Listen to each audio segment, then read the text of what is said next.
You are listening to Hovel Audio's production of The Gospel According to the Seempsahns, The Spiritual Life of the World's Most Animated Family, by Mark I. Pinsky. This book is read by Lloyd James.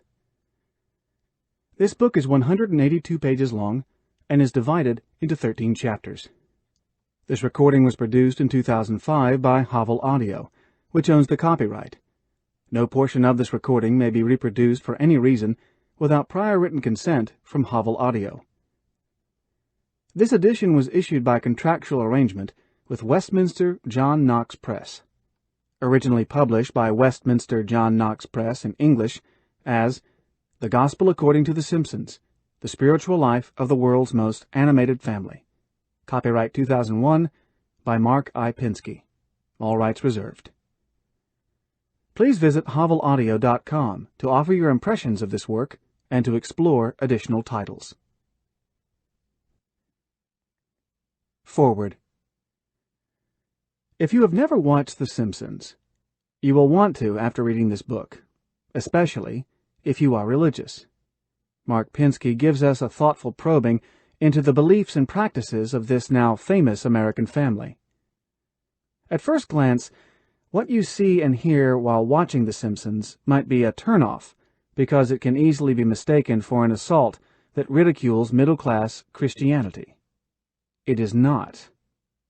What the show is really depicting through the antics of The Seempsahns is the character of some of the people who are in our churches, and the ways in which they choose to live out their faith. People in Middle America understand what it means to be religious in a variety of ways, and they express Christianity in diverse modes of behavior. That is what the author lifts out of his viewing of The Seempsahns, and after you read Mark Pinsky's book, you may well make the same observations. As an evangelical Christian, I find that The Seempsahns provides me with a mirror that reflects my own religious life. When I make judgments about the inadequacies of their religiosity, I am sorry to say that they are often judgments of the ways in which I live out my own faith. Contrary to what some critics say, The Seempsahns are basically a decent American family with good values. They go to church on Sunday. Homer and company triumphantly conquer the serious temptations of life, like adultery, and they even conquer some of the lesser sins, such as taking advantage of an illegal cable television hookup. I easily identify with much about The Seempsahns. First of all, the names of my two children are Bart and Lisa. Really. And if you know me, you would have to admit that I look a lot like Homer. My wife's name is Margaret. No kidding. But there are more serious comparisons that cause me to identify with The Seempsahns, even though it took me a while to recognize them. Like King David, when the prophet Nathan told him a story in which harsh judgment was meted out to the story's main character, I sense a finger being pointed at me, and hear an inner voice saying, "Thou art the man." Fred Craddock, the famous homiletics professor, once said in a comment that was a takeoff on something from Soren Kierkegaard that sermons are not so much heard as overheard. He made the point that you can hear a story that is supposed to be about other people, revealing their character, exposing their foibles, critiquing their lifestyles, and examining their beliefs, and then, suddenly, realize that the story is about you. Without ever pointing a finger in a Nathan-like manner, you sense that the storyteller has you in mind, and that you are being judged. That is certainly the case for me when I watch The Seempsahns. This cartoon sitcom is supposed to be about an outrageous, dysfunctional family in Middle America. But all too often, I realize that it's about me, and about my religious convictions and lifestyle. In one way or another, I find in the beliefs and behaviors of the Seempsahn characters those same beliefs and behaviors that at one time or another have been evident in my own life. Both the hypocrisies and the virtues of the Seempsahn family and the other characters on the show are too often my own.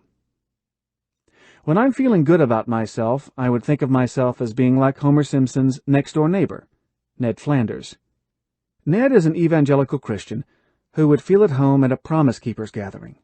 He is on a mission, such as you would expect of an evangelical, to lead Homer and others around him into a living faith relationship with Jesus. Ned is sometimes so aggressive in his evangelistic efforts that he appears both ludicrous and obnoxious. But in spite of his single-mindedness about bringing his neighbors into God's kingdom, he is, overall, a nice guy. Ned is sincere and good-hearted. He tries to live out a consistent commitment to his faith. Because the writers of The Simpsons are probably afraid of offending people of other religions, they never let Ned say anything about what is at the heart of evangelical Christianity, that salvation comes by faith in a Christ who saves us by his grace and is in the evangelical tradition a gift of God, not of works, lest any man should boast.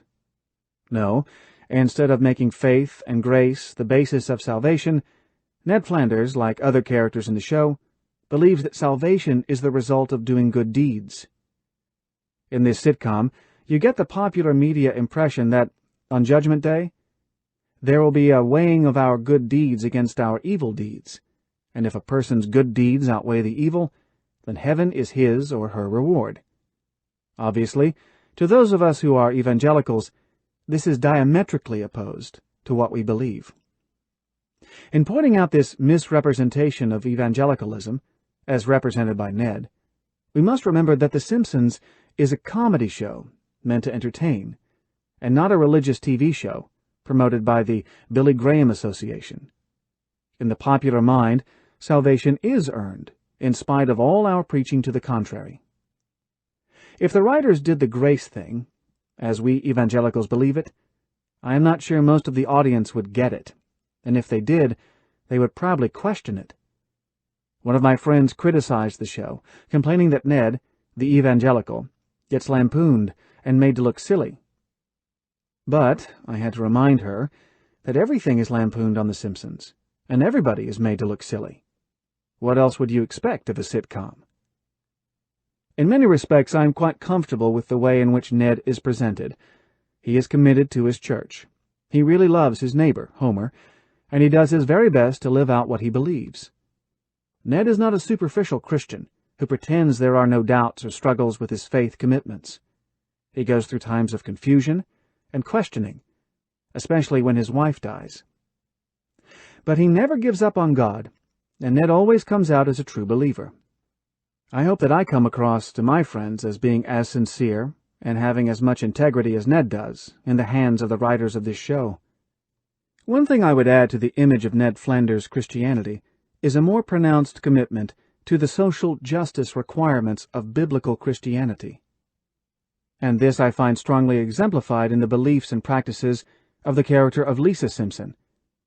Lisa is everything that I find good in mainline denominational churches and their commitment to the social gospel.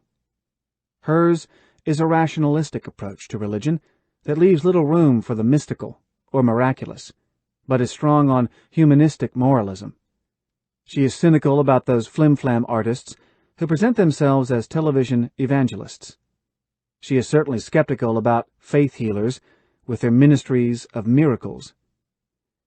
Lisa is committed to seeing to it that all forms of social behavior and all social institutions treat people with equality. True religion for her is in the prophetic tradition that declares, "What does the Lord require of you? To act justly, and to love mercy, and to walk humbly with your God." Micah chapter 6, verse 8. Deeply sensitive to the oppressed and needy, she is dedicated to the justice issues that seem to preoccupy those denominations that are part of the National Council of Churches. You can count on Lisa to stand up for the underdog. Hers is a religiosity that undergirds such causes as racial equality, feminism, and the peace movement. Many of us long for a holistic Christianity that would bring personal evangelism and concerns for social justice together. We wish that the caring for others expressed by Lisa and the zeal for saving souls, so evident in Ned Flanders, could be synthesized. In Homer, we find still another form of Protestant Christianity. He is one of the best examples of what sociologists call folk religion. He is the kind of religious person who goes to church regularly, but is in reality more into a religio-magic belief system than into anything that resembles biblical Christianity. For Homer, God is like a parachute he hopes he never has to use, but he wants God to be there just in case. When Homer is in deep trouble, he turns to God and begs for miracles. But when miracles do happen, they do not make him into a man of faith or deep moral convictions. Once a crisis has passed, Homer's thinking about God is over. God for him is somebody you bargain with in times of trouble, making all kinds of promises to change, which are never lived out, if God will just deliver on a needed miracle. The anthropologist Bronislaw Malinowski, in his book Magic, Religion, and Science, explains some key differences between religion and magic. Magic, he says, is an attempt to manipulate spiritual forces so that the supplicant gets what he or she wants, whereas in pure religion, the individual surrenders to spiritual forces so that those forces, i.e. God, can do through him or her what those forces desire. Given these definitions, Homer is certainly into magic rather than religion. Do not go too hard on Homer Simpson, because more people in our churches are where he is than any of us in the mainline denominations want to acknowledge. If you ask probing questions, you quickly will learn that most church members are into some form of religio-magic Christianity. For instance, I remember my Sunday school teacher telling me when I was a boy that if I wanted my prayers to be answered, I had to make sure that I ended them with the right words. In Jesus' name, amen. Without that magic formula, I was told, I would be unlikely to get the desired results. My teacher led me to believe in a petty God who could look down on people who were begging for help and say, I really would love to meet your needs, but you didn't give your prayers the proper ending. God, for Homer, is a great big Santa Claus in the sky who gives people what they want if they just remember to state things with the right incantation. Prayer for Homer is not a time of intimate communion with God. Instead, it is something you do when you can't get what you want on your own. There is an infantile quality in Homer which reminds me of when my son, as a very little boy, came into our living room and said, I'm going to bed. I'm going to be praying. Does anybody want anything? Church for Homer has nothing to do with the worship. Its value lies in the fact that it teaches moral lessons to his children. Homer wants his children in church every Sunday, not so much to express gratitude to God for the blessings of life, but to receive lectures about what is right and wrong. He believes, as do most people who are into the folk religion of our society, that those who learn from these moral lectures and do what is right will go to heaven, and that those others who on Judgment Day discovered that the bad they have done outweighs the good will go to hell. This TV series leaves little doubt that Homer has a psychologically repressed conviction that he himself falls into the latter category of those bound for hell. His subconscious fears about Judgment Day surface when he dreams. In his dreams, Homer generally sees himself as not quite measuring up to the standards of goodness required for passage through the pearly gates, and ending up in hell. This is a fear that most people have. In the book you are about to read, you will see how the Simpson family lives out the Christian religion in a pluralistic society. Other religions, such as Judaism and Hinduism, are viewed through the eyes of the popular culture. There is a desire on the part of the Simpsons for tolerance of other religions, though their ignorance of what others believe leads to mistakes. But all in all, you will find in the Simpsons positive models in handling diversity. I don't want to make you think that what Pinsky has written here is a sociological tome on the worst and the best in American religious life. But on the other hand, his book does provide a pretty good picture of our religious thinking and behavior without the sometimes heavy jargon of social scientists. And beyond that, this book is just fun to read. Tony Campolo, Emeritus Professor of Sociology, Eastern College, St. David's, Pennsylvania. Introduction. Epiphany on the Sofa. George Bush, the elder, once denounced it. His wife, Barbara, called it dumb. Former Education Secretary William Bennett questioned its values. So the dilemma loomed. Should my wife, Sally, and I allow our young kids to watch The Simpsons? Many consider the show to be abrasive, abusive, even abominable. We were concerned, as most parents are, that our children would grow up too quickly because of what they saw on the screen.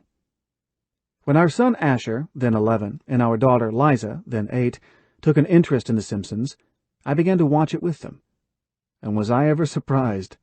At first, the popular program featuring a spiky-haired kid seemed to be the antithesis of Leave It to Beaver, a program my brother Paul and I watched with our parents in our suburban home. But the modern cartoon sitcom turned out to be family-friendly and full of faith. Even Barbara Bush and Bill Bennett eventually backpedaled. George Bush, père, who was able to embrace Saturday Night Live impersonator Dana Carvey, has not yet recanted his criticism of the series. How did it happen? What made The Simpsons so popular and its popularity so durable? Would regular viewers be catching some glimpses of faith that the spiritually faithful have been trying to communicate for years? What lessons might the program have for viewers of varying spiritual, moral, political, and social stripes? On Sunday nights, when America's best-known dysfunctional family is a fixture in millions of households, many Christians are in church. At home, the less devout are probably tuned to the competition, Touched by an Angel, which usually wins the ratings time period when the two shows go head-to-head. But a lot of people are watching The Simpsons, and have been watching faithfully and, yes, religiously for more than a decade. Simpsons fans treat Sunday as a day of worship, wrote John Horowitz of Rutgers University in an unpublished paper. Not early mornings at church, 8 p.m. in front of the holiest of holies, the TV, tuned into the Fox network. In addition to the estimated 14.7 million who watch the series each week, ratings during the 2000-2001 season, according to Entertainment Weekly and Nielsen Media Research, another 4 million people tune in each week to watch reruns of the show in syndication. It was rated first among all rerun shows in the 1994-1995 season. More than 180 Fox affiliates carry the new episodes on Sunday nights.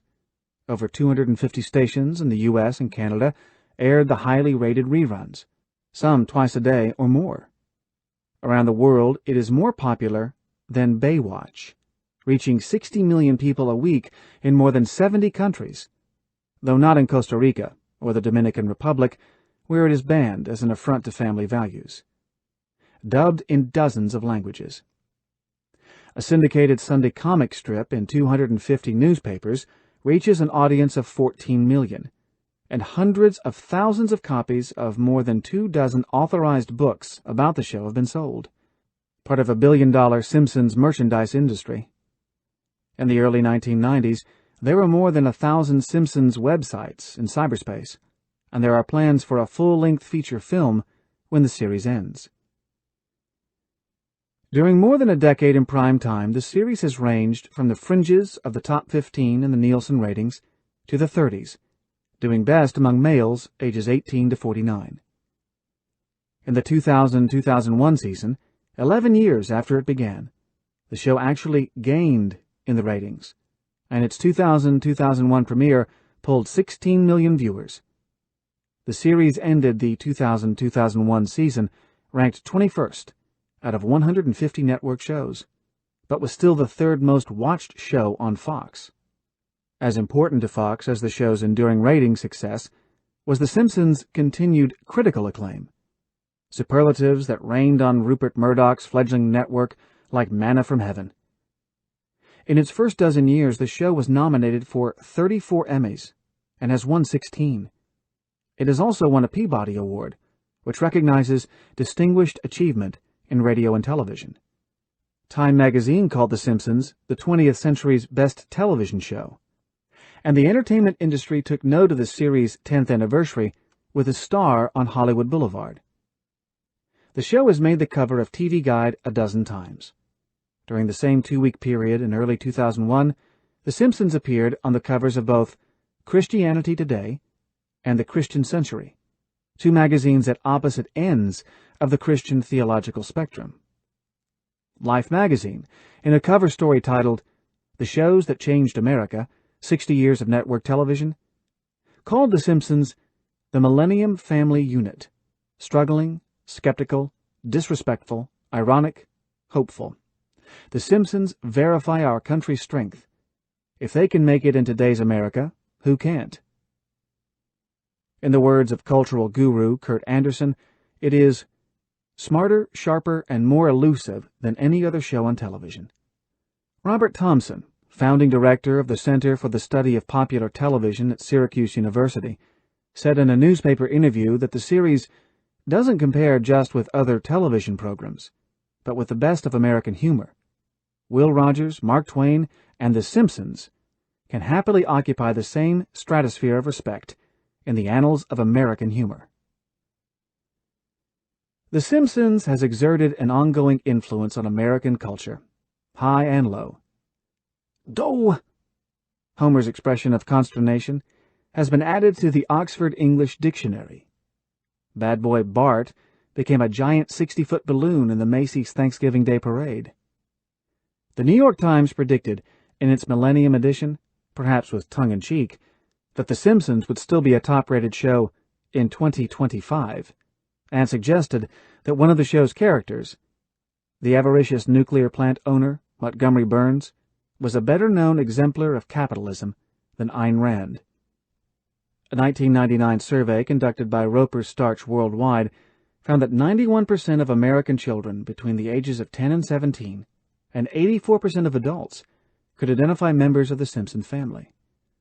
In each case, this was a greater percentage than knew that the Vice President of the United States was Al Gore, a man who later identified himself as a fan of the show to a high school crowd in Concord, New Hampshire.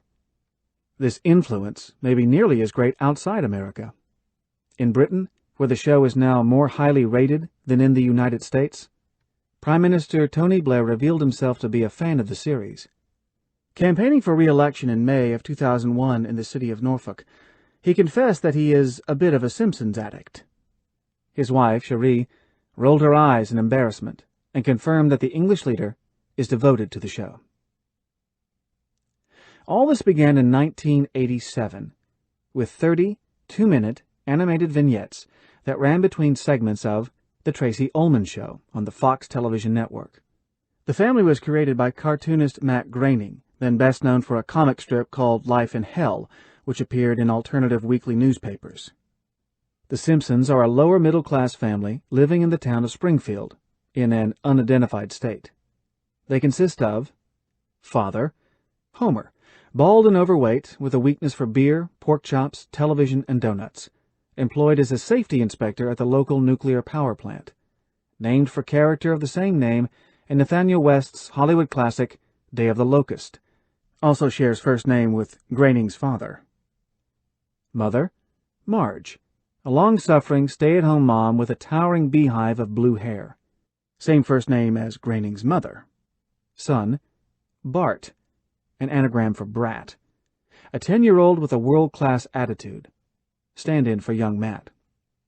Daughter, Lisa, a good-hearted and gifted 8-year-old, usually dressed in a strapless red frock and a strand of Barbara Bush pearls, name of one of Groening's sisters.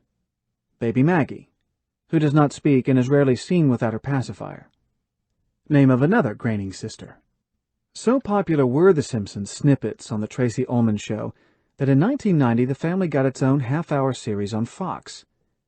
In the ultimate counter-programming move, Fox first put their edgy news series into what was considered a suicide slot on Thursday nights, opposite the wholesome and high-flying Cosby Show, then number 1 in the ratings.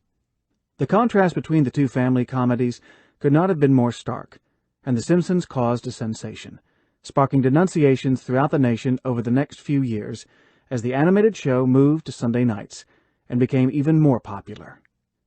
Across the country, merchandise featuring Bart Simpson and his disrespectful catchphrases, such as "Don't have a cow, man" and "Eat my shorts," caused outrage. In April 1990, the principal of Cambridge Elementary School in Orange County, California, banned students from wearing the Bart shirts to school. In June, Mayor Sharp James of Newark, New Jersey, asked retail stores and street vendors in his city to stop selling the shirts, according to the Associated Press. Just at a time when we are trying to get our young people to develop their abilities to the fullest, we get a T-shirt with a popular cartoon character saying he is proud to be an underachiever, James told the Associated Press. JCPenney halted sales of the offending shirt. Nowhere was the initial uproar more vigorous than in America's pulpits. Upset by his child imitating Bart at the dinner table, an outraged member of Willow Creek Community Church near Chicago complained to one of the ministers, Lee Strobel, who in turn preached a widely reprinted sermon titled, "What Jesus Would Say to Bart Simpson." A Baptist pastor, Dan Burrell, recorded an educational audio tape entitled "Raising Beaver Cleaver Kids in a Bart Simpson World," instructing parents how to rear their children with value and character.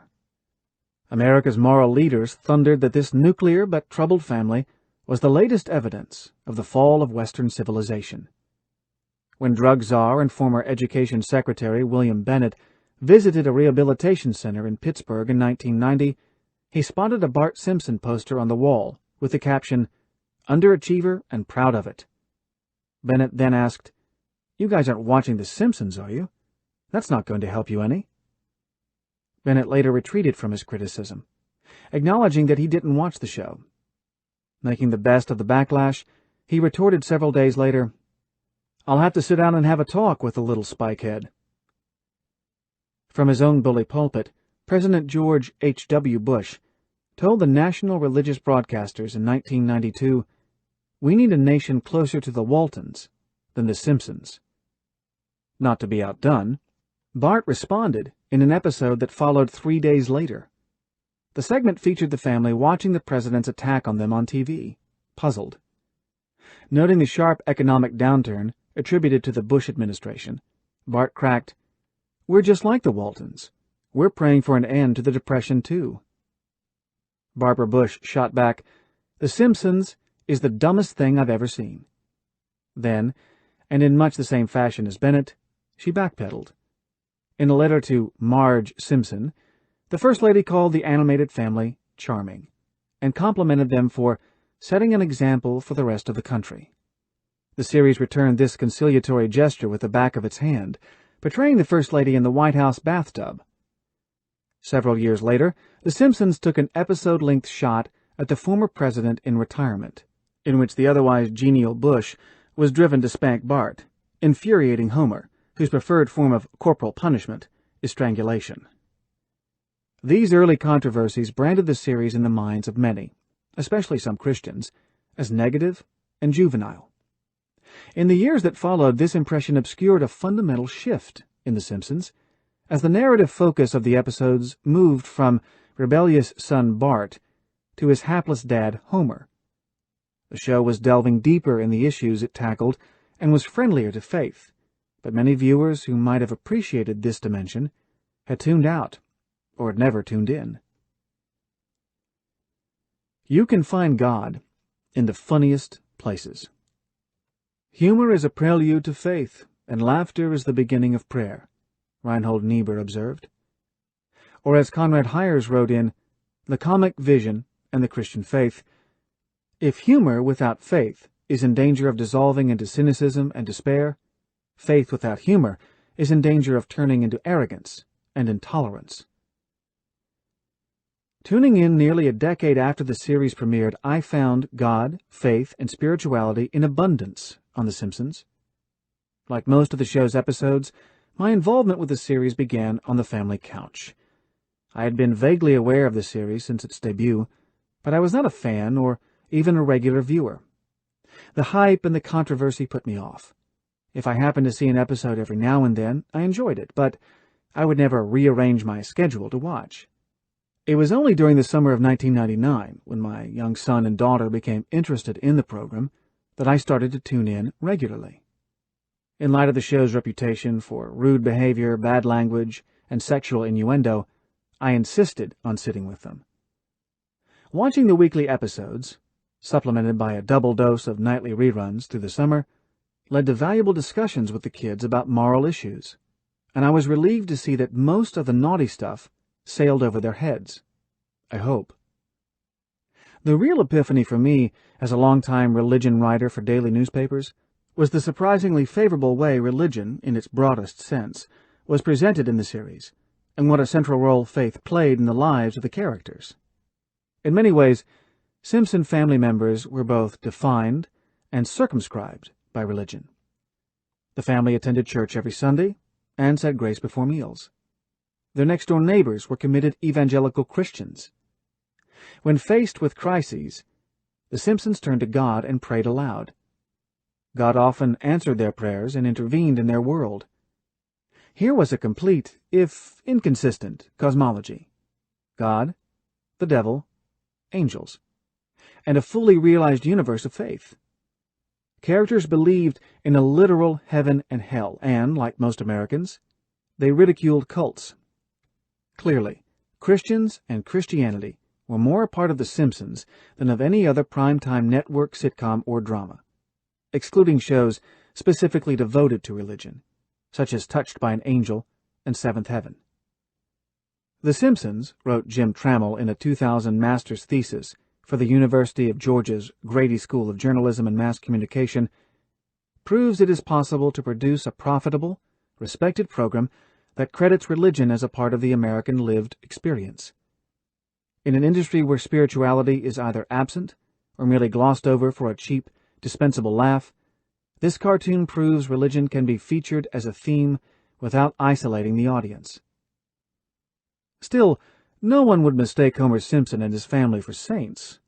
In many ways, in fact, they are quintessentially weak, well-meaning sinners who rely on their faith, although only when absolutely necessary. The Simpsons is consistently irreverent toward organized religion's failings and excesses, as it is with most other institutions and aspects of modern life. And Bart is, still Bart. He is not the youngster of which the prophet Isaiah said, "A little child shall lead them." With Bart, it is literally a case of, "Suffer the little children." Mark chapter 10, verse 14. Homer's grasp of theological complexity is, at best, fuzzy. Asked by Bart what the family's religious beliefs are, his father answers, "You know, the one with all the well-meaning rules that don't work in real life. Christianity." Inexplicably, along with Catholics, Unitarians have been the butt of most denomination-specific jokes. "If that's the one true faith, I'll eat my hat," Homer cracks. Although Lutherans, Mormons, and Jehovah's Witnesses come in for stray shots. The gift of The Simpsons is that the characters' fundamental beliefs are animated, but not caricatured.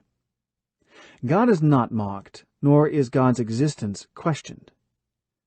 Springfield, where the family lives, possesses a rich spiritual life, according to Jerry Bowler, professor of philosophy at Canadian Nazarene College in Calgary, and chairman of the Center for the Study of Christianity and Contemporary Culture. Like me and many others, he had been drawn to the show by the requests of his children to watch. The satiric Simpsons program takes religion's place in society seriously enough to do it the honor of making fun of it, he later wrote. As satires go, these criticisms are not overly harsh, and indeed most Christians would find much truth in them. If this is a show with attractive Christian characters, where good usually triumphs, where the family virtues are always affirmed in the end, why are Christians put off by it? It's a case of where if you're a mature Christian, and you get all the jokes, you could watch it.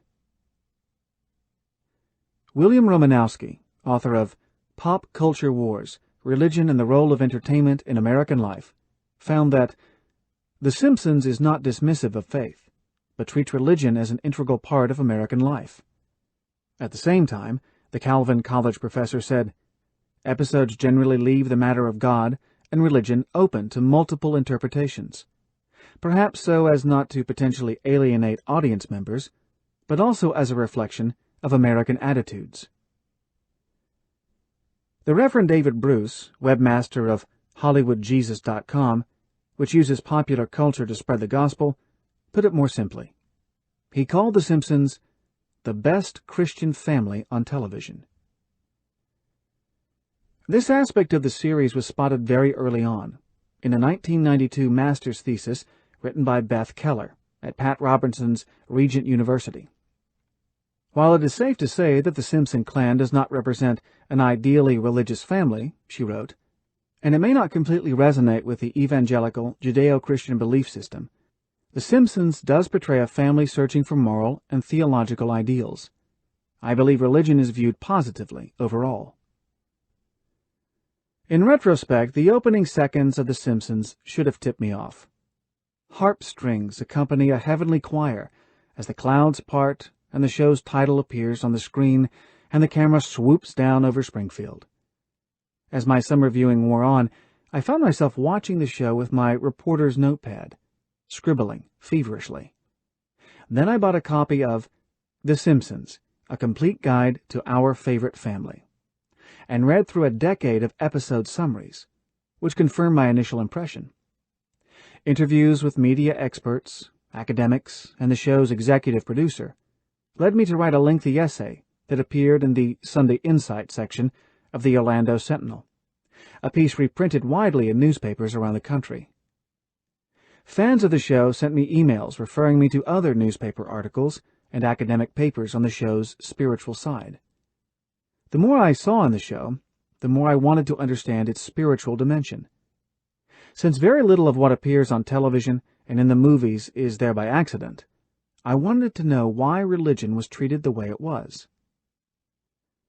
Mike Scully, at the time the series' executive producer and showrunner, explained to me that the series wanted to reflect through its characters the fact that faith plays a substantial part in many families' lives, although it is seldom portrayed on television.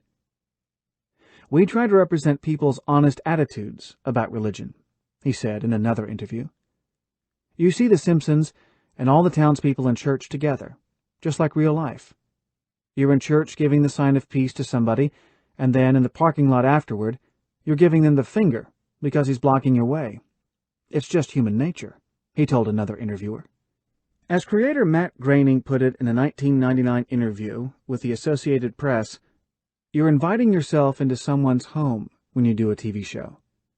For all of The Simpsons' darker strains of satire, ultimately, it's a celebration of America and the American family in its exuberance and absurdity.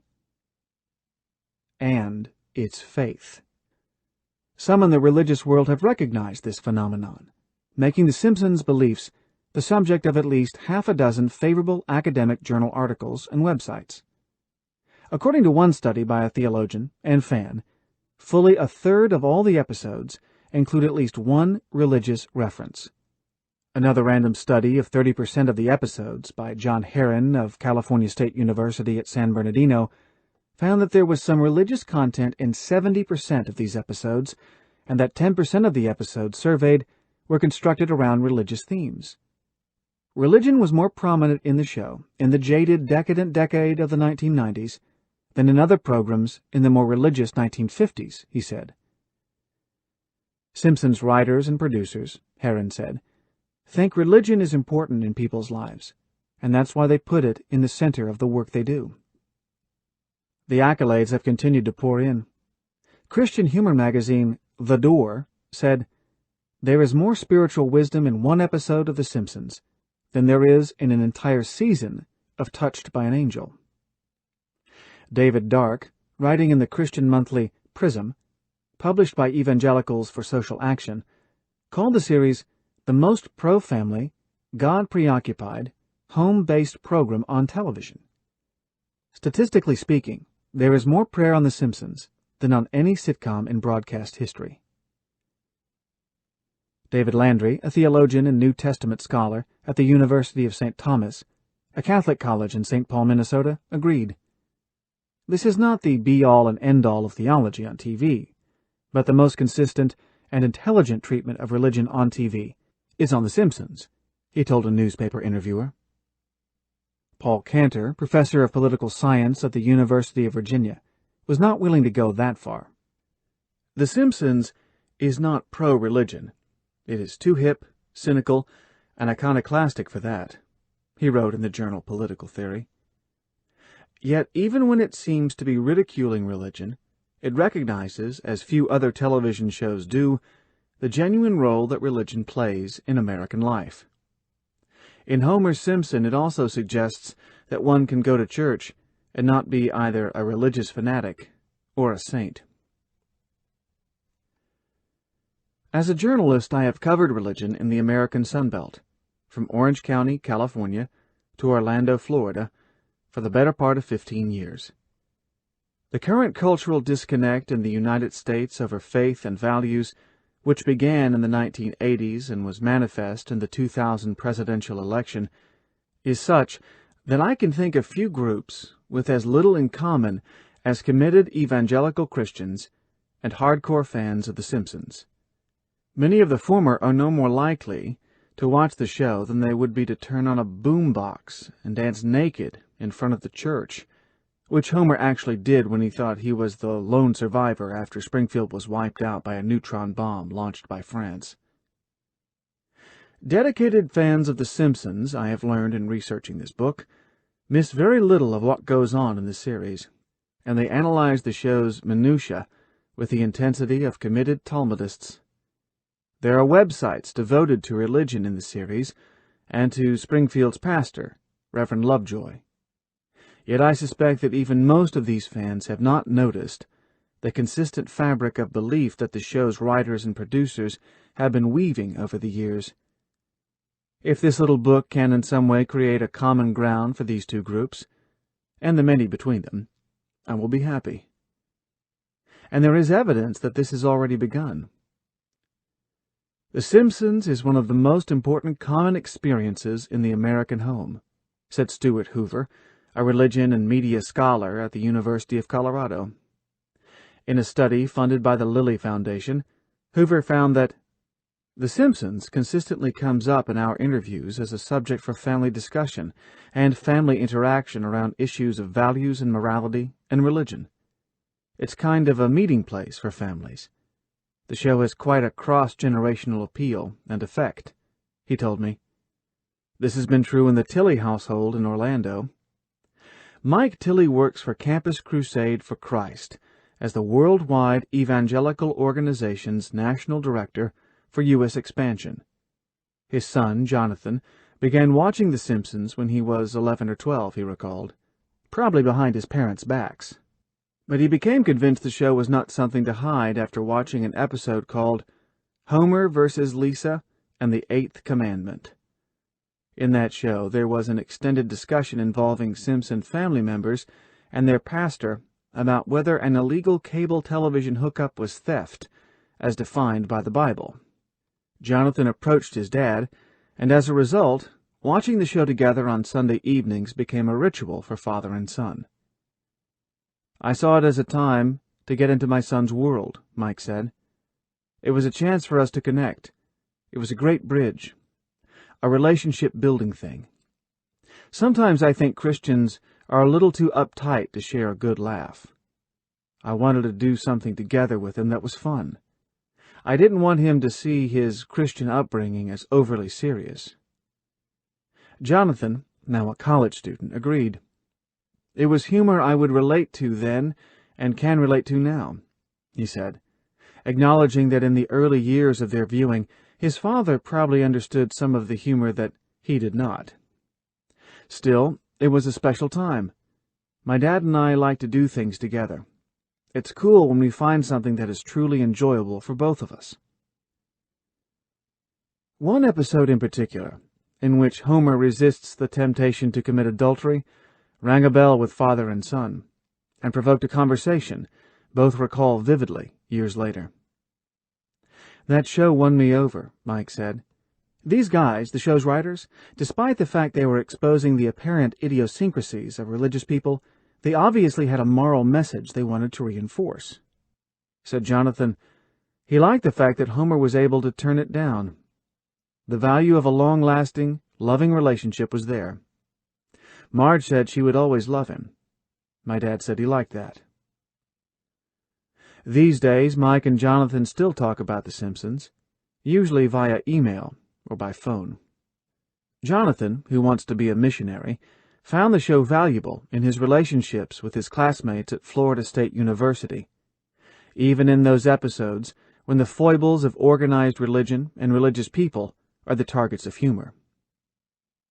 Pretty much everyone watches The Simpsons at college, and it's important for me in my faith to have common ground with everyone. This book is a distillation, an interpretation and analysis of material about God, faith, and religion contained in approximately 275 episodes of The Simpsons. In that sense, it is a magnification, but I hope it is not a distortion. As Neil Postman wrote in 1985 in Amusing Ourselves to Death, Public Discourse in the Age of Show Business, religion on television, like everything else, is presented quite simply and without apology as entertainment. I'll be discussing concepts like prayer, the Bible, sin and grace, and examining the ways in which Catholics, Jews, and Hindus are portrayed in The Simpsons. The evidence I present here notwithstanding, the series is not a television show about religion, and I would not want uninitiated viewers tuning in thinking it is.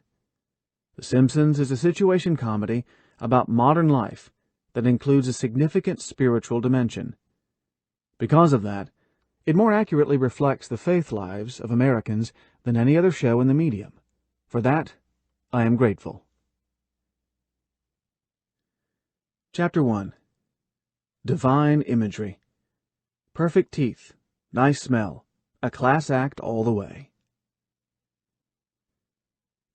God answers all prayers. The problem, ministers say, is that sometimes the answer is no. Not a thundering denial, but often a silence that implies that a request will not be fulfilled, for reasons best known to the Almighty. For Homer Simpson, this conundrum represents an opportunity rather than a reason to question the validity of prayer.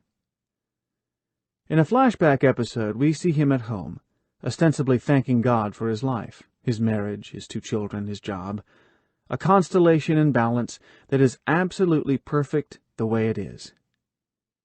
Homer asks that everything be frozen in place. This is impossible, of course, sort of the equivalent of praying for a protective hedge around him and his household and everything he has, as the book of Job, chapter 1, verse 10, puts it. It is at this point that Homer, at best an imperfect believer, attempts to toy with God. He prays that if the Almighty agrees to keep everything exactly as it is, Homer won't ask for anything more. Confirmation of the deal, he prays, will come in the form of absolutely no sign. There is no sign. In gratitude, Homer presents an offering to God of cookies and milk. Should God want Homer to eat the cookies himself, he asks again for no sign. After a pause, Homer utters the benediction, "Thy will be done." Homer's theological sophistry caught the attention of more than one Christian thinker.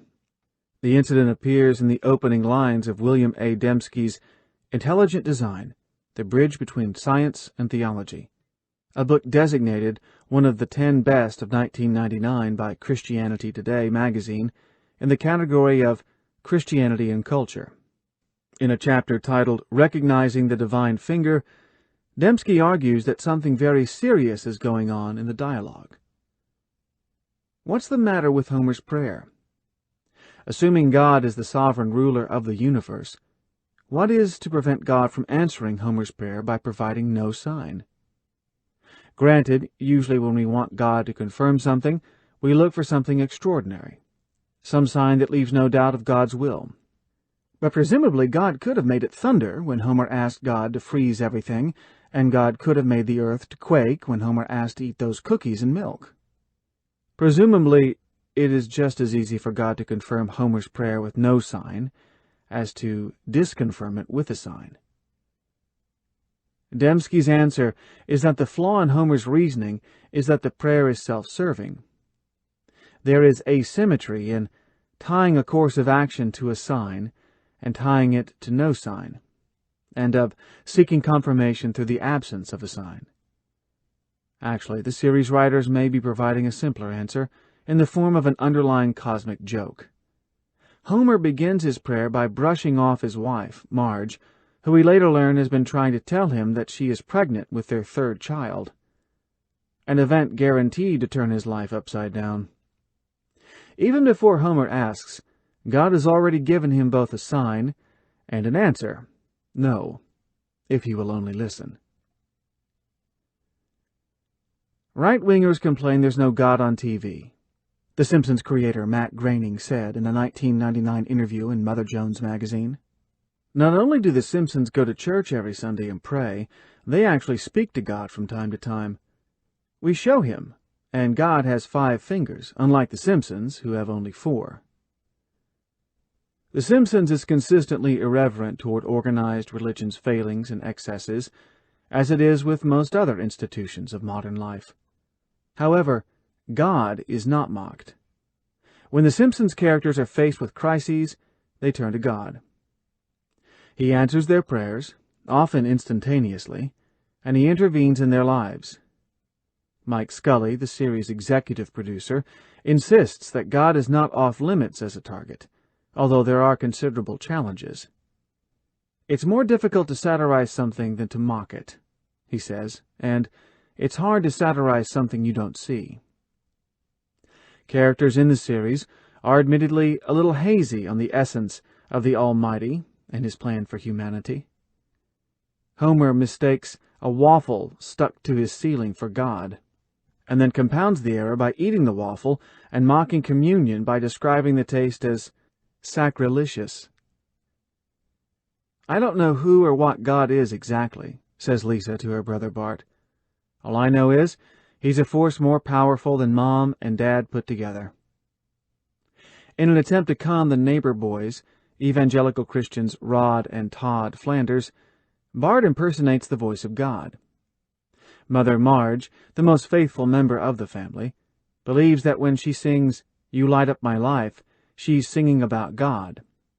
And the sign outside Springfield Community Church offers multiple views from God, the original love connection, to God welcomes his victims.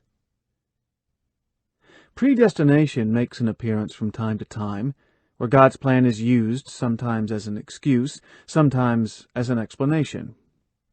Until this moment, says Bart, poised to buy a rare issue of Radioactive Man, I never knew why God put me on this earth, but now I know, to buy that comic book. Informed that his house is teetering on its foundation, Homer says the situation is simply all part of God's plan, and when he causes a traffic accident, he shouts, "Act of God, not my fault." After a giant sturgeon falls to Earth from a Russian spacecraft and crashes onto his car hood, Homer complains, God conned me out of $6,500 in car repairs.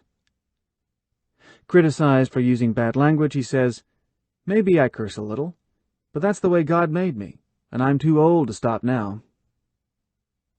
Homer does a dance on top of a baseball dugout during a game, to the delight of the crowd. We all have a calling, a reason the Almighty put us on earth, and yours might be to dance on dugouts, says Marge. Lisa equates her family's weekly menu with predestination. Friday night, pork chops, from cradle to grave, etched in stone in God's library somewhere in heaven. It is Homer, however, who has the most personal relationship with God. Denounced by some as a simple-minded pagan, he is much more than that. According to the book God in the Details, American Religion and Popular Culture, Homer fulfills the role of the American spiritual wanderer. Though linked culturally, if unsteadily and unenthusiastically, to biblical tradition, he regularly engages a mosaic of other traditions, mythologies, and moral codes. In the face of these ever-shifting layers of meaning, he stumbles along, making the most of his limited understanding of their complexities. His comic antics remind us that the making of meaning, religious or otherwise, is even an unfinished business, and that humor and irony go a long way toward sweetening and sustaining the endeavor.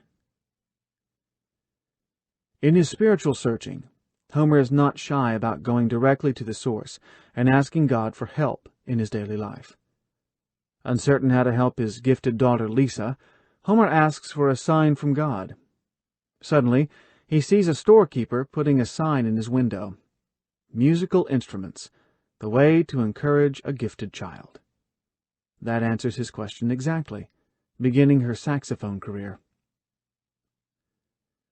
Over the years that the series has run, Homer has gone back and forth about God's fundamental nature. He's always happy. No, wait, he's always mad. Homer is not alone in this confusion. The Jewish philosopher and theologian Abraham J. Heschel, in his study of the prophet Amos, noted this stark duality of God. On one hand, he is the deity of stern, mechanical justice. On the other, he is the God who overlooks and forgives a faithless Israel. So maybe the Simpsons writers are after more than a cheap laugh. Without question, this is also a jealous God that does not like to be challenged. Montgomery Burns, the richest man in Springfield and Homer's boss at the nuclear power plant, fancies himself divine when a cult sweeps the town. Likening himself to the new God, he tells workers at the nuclear plant, "You may now praise me as the Almighty," whereupon his robe catches on fire and he is left standing naked before the people. Homer falls into a similar trap when he finds a 6-foot tiki statue in the trash, sets it up in his backyard, and runs a gas line to the idol so it can spew flames. "Can your God do that?" he asks Ned Flanders. "Actually," his neighbor replies, "we worship the same God." "Not so," says Homer, yelling, "I am your God now," as the tiki drops from his hands and sets the yard afire. In another episode, Homer and a friend engage in a vicious competition for snowplow customers, one so intense that Homer uses an opportunity to read the Bible from the pulpit during Sunday service to plug his plowing service. After reconciling with his competitor, Homer proclaims, "When two best friends work together, not even God can stop them." The words, "Oh no," then appear large in the sky, and the rays of sunshine instantly melt the accumulated snow. Sometimes fire and sometimes ice, but the result is the same. Homer is never entirely certain of God's love, which he tests repeatedly. Driving the family car during a Halloween fantasy sequence, he flees a zombie, the undead Ned Flanders. "Dear God," he cries, "it's Homer. If you really love me, you'll save me now," after which he runs out of gas.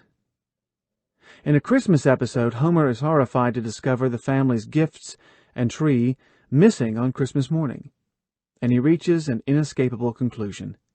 Kids, God hates us. In another episode, he struggles to express God's universality. "You're everywhere. You're omnivorous." He's also somewhat confused about God's sense of self and what he does when not conversing with Homer. "I feel this incredible surge of power," Homer says in one episode, "like God must feel when he's holding a gun." In another, after shaking up Springfield with revelations on his personal website, he believes he has changed the world. "Now I know how God feels."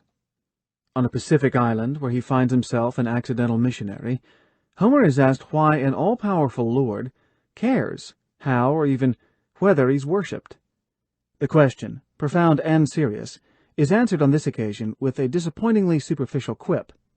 "It's because God is powerful but insecure," Homer replies, like Barbra Streisand before James Brolin.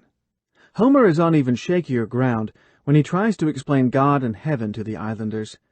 After overseeing construction of a primitive church, he says, "I may not know much about God, but I have to say we built a pretty nice cage for him." Explaining why church bells have to be rung, he says, "God's palace is way up on the moon, so if you want him to hear us, you have to crank up the volume." Embroiled in an escalating feud with George H.W. Bush when the former president moves into the neighborhood, Homer asks himself, what would God do in this situation? The next scene shows Bart carrying a box of locusts. In another episode, after watching a biblical epic about Noah on television, Bart gets carried away, telling Homer that God is cool because he is so in your face. Homer agrees, sort of, saying that God is his favorite fictional character. After being accidentally hit in the face with an ice cream cone while on a hunger strike in another episode, he snaps, "Nice try, God, but Homer Simpson doesn't give in to temptation that easily." For his part, the Almighty is not without a sense of humor, at least where Homer is concerned. He leaves Homer a note reading, "I owe you one brain, God." Like many biblical figures and religious mystics through the ages, Homer has his most intense encounters with the divine while dreaming. A vivid and extended example of this takes place in the 1992 episode Homer the Heretic, written by George Meyer, long a guiding force in the series. The episode is used in college and seminary classes on religion and popular culture around the country. On a cold Sunday morning, Homer splits his pants as he dresses for church, so he decides not to go. Again, he offers what he takes as a clever, if familiar, theological justification. "What's the big deal about going to some building on Sunday?" he asks his wife. "Isn't God everywhere?" What he is asking is, how does God want to be worshipped? It is a question people of most cultures have been asking for thousands of years. Homer believes that if God wanted people to worship him for an hour a week, he should have made the week an hour longer. At Springfield Community Church, where the furnace has broken, the other members of the Simpson family shiver, warmed only by Reverend Lovejoy's sermon promising hell's fire and brimstone. Meanwhile, Homer luxuriates in a hot shower and a warm house, with loud music and fattening food. Thus, the dichotomy is established. The faithful suffer for their belief, while the prodigal father enjoys the sybaritic life. As if the point is not made well enough, the contrast deepens. Together with the rest of the congregation, Marge and the children are stuck in church after the service, since the doors are frozen shut, and are forced to listen to the minister fill time by reading from the bulletin. At home, Homer wins a radio trivia contest, then watches an exciting football game on television, and even finds a penny on the floor. After the congregation is finally able to leave the building, Marge's car won't start, leaving the family cold and stranded. When his family finally trudges in with their tales of woe, Homer proclaims that he has been having a wonderful day, perhaps the best of his life. Based on his analysis of divine favor, he decides never to go to church again. Marge can't believe that her husband intends to give up his faith. At first, he denies that is his intention, but then he admits it. Homer's decision to abandon church provokes a full-blown theological debate in the Simpson household, with Bart supporting his father's choice with call-and-response evangelical fervor. In his defense, Homer offers a corollary to the one true faith argument. "What if we pick the wrong religion?" he asks. "Every week, we're just making God madder and madder." That question, undermining as it is to more than one denomination, cannot remain unanswered. Before going to sleep that night, Marge kneels by her bed and prays for Homer to see the error of his ways, as he drifts off to sleep. As so often in The Simpsons, God hears and answers. God comes to Homer in his dream, and provides as dramatic and direct an answer as can be imagined. Sitting on his couch, watching television, Homer feels the house begin to shake. A beam of light shines through the clouds, and a large hand, with 5 realistic fingers, removes the roof. God is standing in the Simpsons' living room. In deference to several faiths, God's countenance is not shown. He is seen from the flowing beard down, wearing a robe and, it appears, Birkenstock sandals. At first, God is in no mood for pleasantries. "Thou hast forsaken my church," he thunders. Homer is frightened, but is nothing if not quick on his feet. "I'm not a bad guy. I work hard and I love my kids, so why should I spend half my Sunday hearing about how I'm going to hell? I figure I should try to live right and worship you in my own way." God seems won over, acknowledging that Homer has a point as God pets the family cat. God agrees with Homer's complaints about Reverend Lovejoy's sermons. Because the minister displeases him, the Almighty will give him a canker sore. Here, truly, is God alive in the world.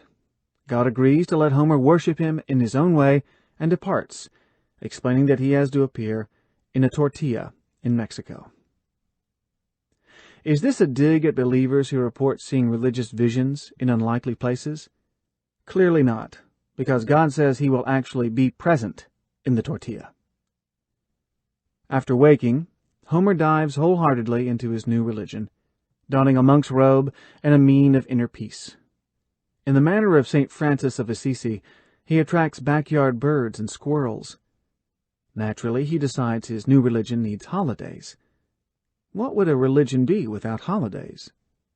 From the neighborhood bar, Moe's Tavern, Homer calls the nuclear power plant where he works to inform his employer that he will be out for a religious holiday. Asked the name of the holiday, he spies a sign on the wall of the bar and replies, "The Feast of Maximum Occupancy." Homer invites Moe to join his new religion, pointing out that it has the advantages of no hell and no kneeling. The bartender, a self-professed lifelong snake handler, declines. Lisa cautions against her father's apparent blasphemy, but Homer explains that he is covered. In his own variation of Pascal's wager, he says that if he is wrong, he can always recant on his deathbed. Lisa does not remind him that this strategy may contain a fatal flaw, in light of the biblical warning that no man knows when his hour will come.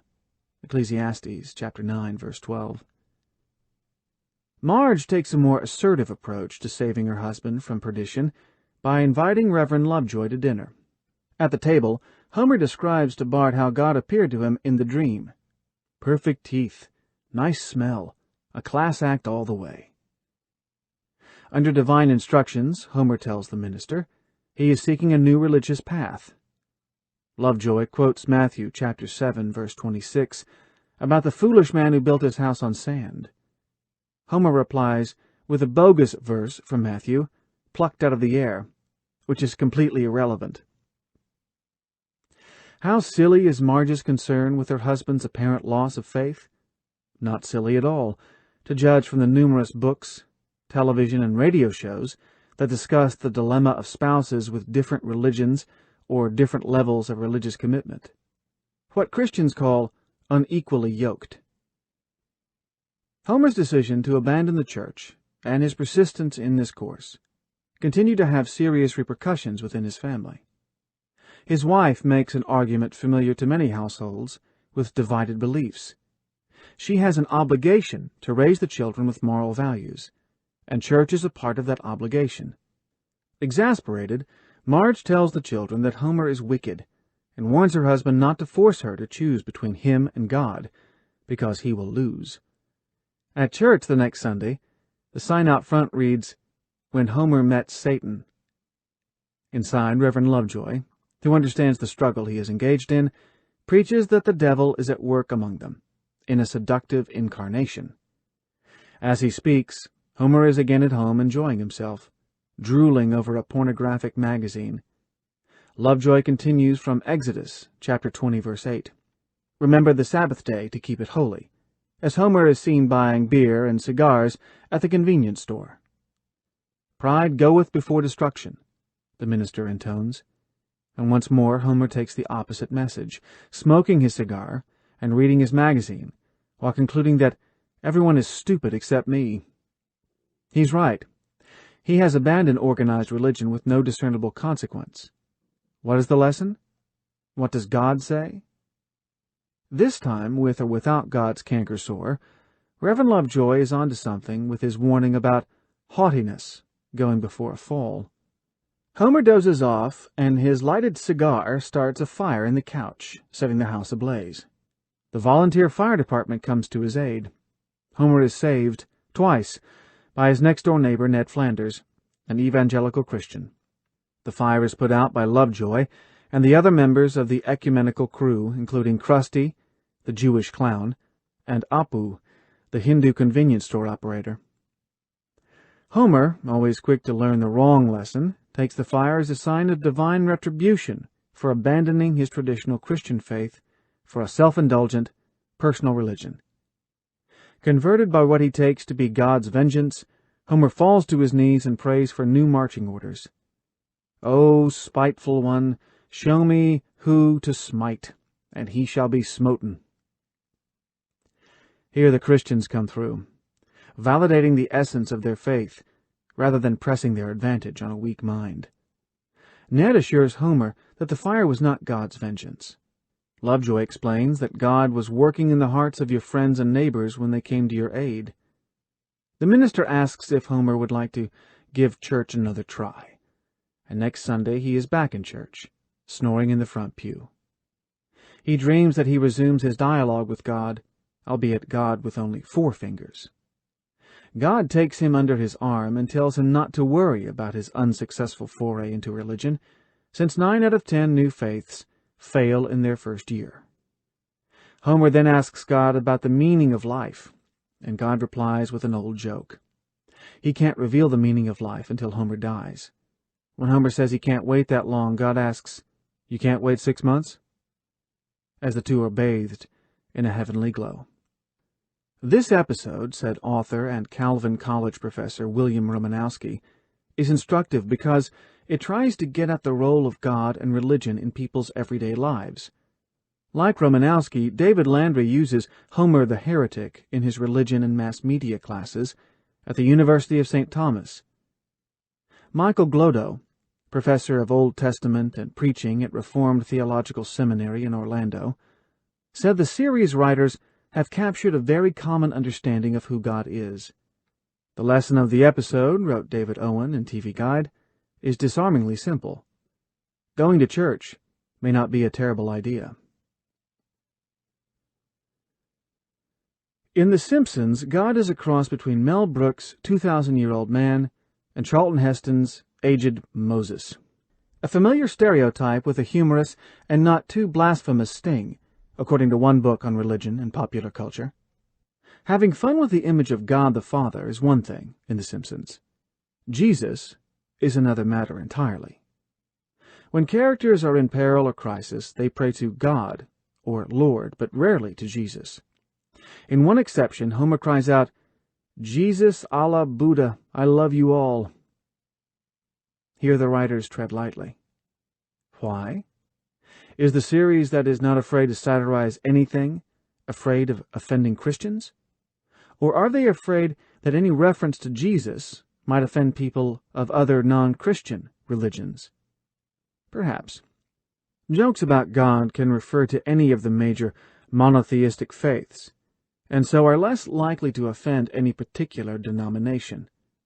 Compare this caution with the scatological animated cable show South Park, which in one episode featured a fight between Jesus and Satan that the devil throws to win a side bet, and that features Jesus in a recurring role as host of a public access television show. Neil Postman, in Amusing Ourselves to Death, was as prescient on this point as he was on many others. "Christianity is a demanding and serious form of religion," he wrote. "When it is delivered as easy and amusing, it is another kind of religion altogether."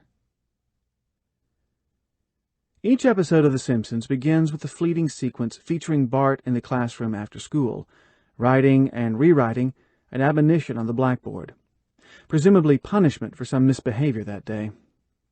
Sometimes the sentence refers to a theme of the story to follow, and sometimes it is a standalone gag, as in an episode in 2000 when Bart writes, "I was not touched by an angel," a dig at the Simpsons Sunday night competition. In the case of the Easter Sunday 1999 show, Bart writes, "I cannot absolve sins."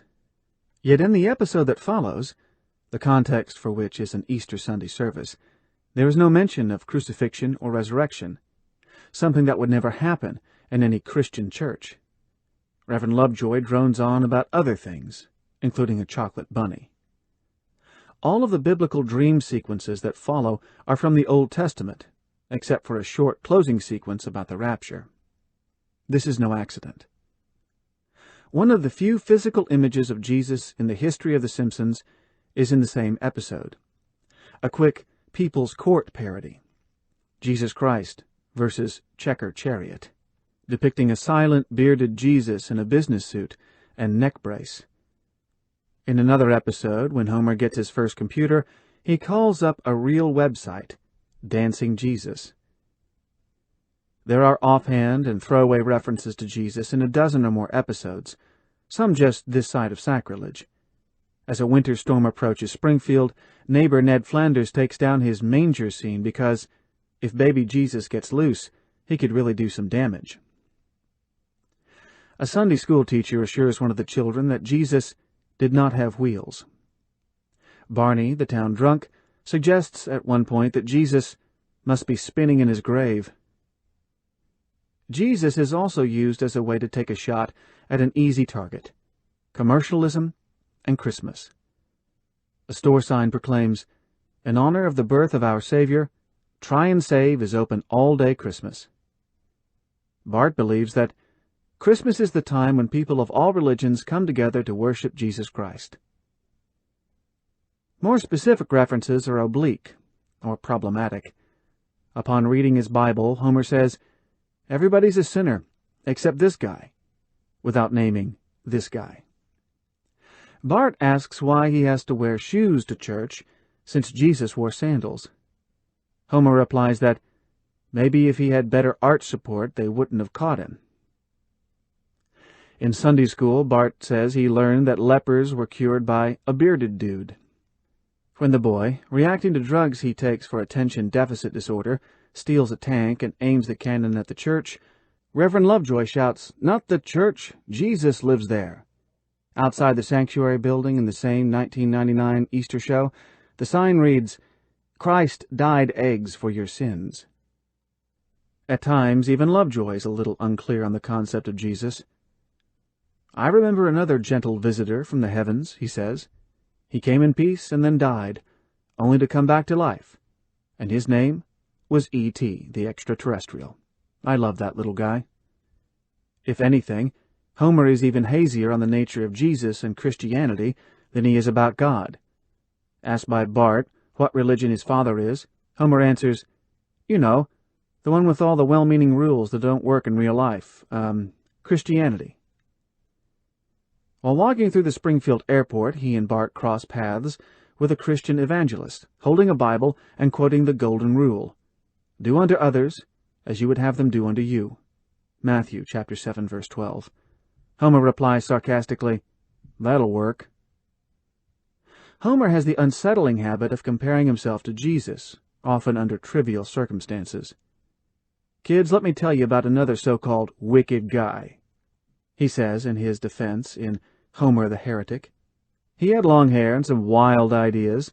He didn't always do what other people thought was right. And that man's name was, I forget. But the point is, I forget that too." After bowling a perfect game, Homer is briefly the center of Springfield's attention, only to have the spotlight inevitably fade. "They did it to Jesus, and now they're doing it to me," he tells his wife, who is shocked. "Are you comparing yourself to our Lord?" Marge asks. "In bowling ability, yes," Homer replies blithely. In a Halloween fantasy, Homer dies and can only get into heaven if he returns to Earth to do a good deed. Marge offers his hovering spirit a simple list of choices, which her husband rejects, saying, "I'm not running for Jesus." Driven to delirium during a hunger strike to protest the move of Springfield's minor league baseball team to another city, Homer tells the crowd that he is, himself, kind of like Jesus, but not in a sacrilegious way. In the extreme, Homer even gets Jesus' name wrong. In one episode, he becomes involved in a madcap comedy of errors involving an unpaid pledge to a PBS telethon that leaves Homer trapped on a Christian relief flight heading for a remote Pacific island. He runs to the cockpit and begs the pilots to stop the plane and let him off, sounding a lot like Peter before the cock crowed. "I don't even believe in Jebus," he pleads, using the ancient name for Jerusalem before it was conquered by King David. Yet when the plane takes off, the desperate Homer knows where to go for help. "Save me, Jebus," he cries. Sacrilege has its costs. Homer attributes part of the fall of his popular barbershop quartet, the B-Sharps, to the group's decision to name their second album Bigger Than Jesus, a play on John Lennon's celebrated boast. End of Disc 1.